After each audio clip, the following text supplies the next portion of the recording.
So you've heard how I got into the industry. So how did it start for you, and what prompted you to go into shipping?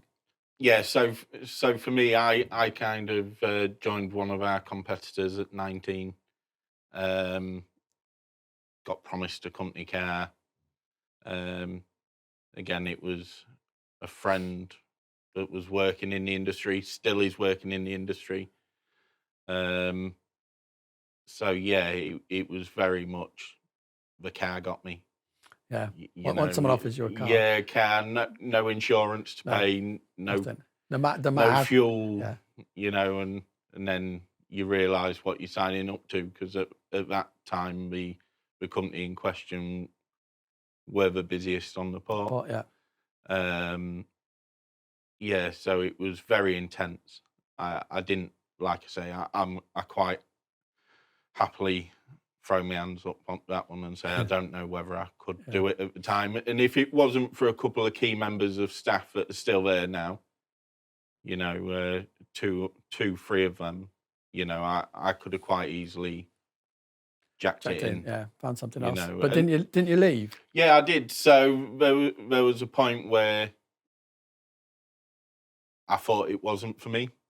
So I was about 3 years in, and then left to go um, service engineer for DeWalt Power Tools. Hmm. So I had a little van and what have you, and I went round servicing those. Uh, then my girlfriend at the time, we were talking about starting a family, and I wanted to get back into shipping. Shipping. Mm. So it's never a great conversation to have with your partner. She wants to start a family. You want to go back to a job, but is demanding. Yeah. A lot of hours. And then I saw the advert for Dan Shipping and another, so I applied for them both.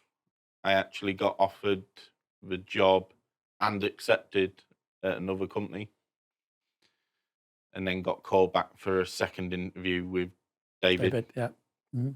at Dan Shipping, and then shot across to Hull on my lunch, and then just the way, like Yeah.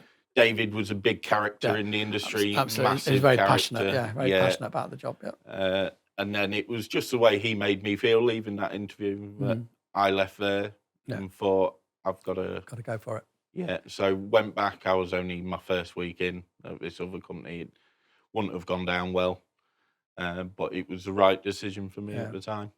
And Yeah. yeah, never really looked back. And I worked closely. There was only two of us at Immingham for Dan Shipping, and yeah, Paul Hudless, God rest his soul. Yeah, we had a good working relationship. Yeah, he's a lovely guy. Yeah. Yeah, he So was, yeah. and then you kind of joined. Yes. Yeah. Yeah, later on, Mhm. 2010, 10, was it 10 or 11? I can't 11, remember, yeah. and yeah, and then like you say, David and Paul, they took a step back. We got bought out by John Goods. Yeah. Mhm. Yeah. So for me, yeah, it's a great place to work. Like, I don't get up in the morning and think I've got to go Good to work. Yeah, yeah. No, you're all. It's a natural thing, Mhm. Don't get me wrong, there's days where I wake up and think, but we all have them, don't we? Oh, yeah, And I absolutely. think Yeah, yeah. if you say you don't, No, you're telling porkies. no, no. But you've gone on to do other ports as well, so you're not just stuck in Hull or Immingham. You've got that. Yeah, we're quite lucky in that sense. Me especially, I got to experience ports from Ayrshire on the northwest, across to Rosyth, Mhm. Blythe, Sunderland, Newcastle, Redcar, and we've had some interesting ships Yeah. along those I times. was going to ask you because we had an incident. I know you took full control of it. Was a vessel called the Cape Mathilde Yes. that was slowly loading, minding her own business alongside the berth. Yeah, so that was actually at the time, it was, and I think it still is, it was the largest export of coal from the UK. Okay.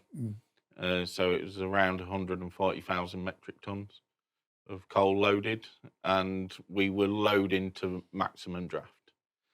So at one point we had to stop loading to wait for the tide to come in so we could get the last 5,000-6,000 ton on or whatever it was. And then, a Turkish ship entering the port just lost control and collided with the port side of the Cape Mathilde, leaving her anchor wedged within the hull. And it was a long process. That ship was drawn out. In the end, she You had to lighten her, didn't you? Yeah, so we lightened her, and then she had to go to a dry dock for some work. But in the process, all the MCA were all involved. Yeah, the surveyors, MCA,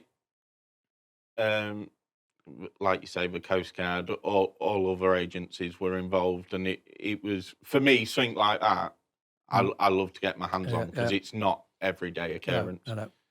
You know, we pride ourselves on going that extra mile for our customers, and I would hope that our customers were never in doubt that under our agency that ship would be resolved. And then she came back and picked up the balance of the cargo and sailed without a problem. But I think the insurance claim for that one is still going on, and that's about 5 years ago now.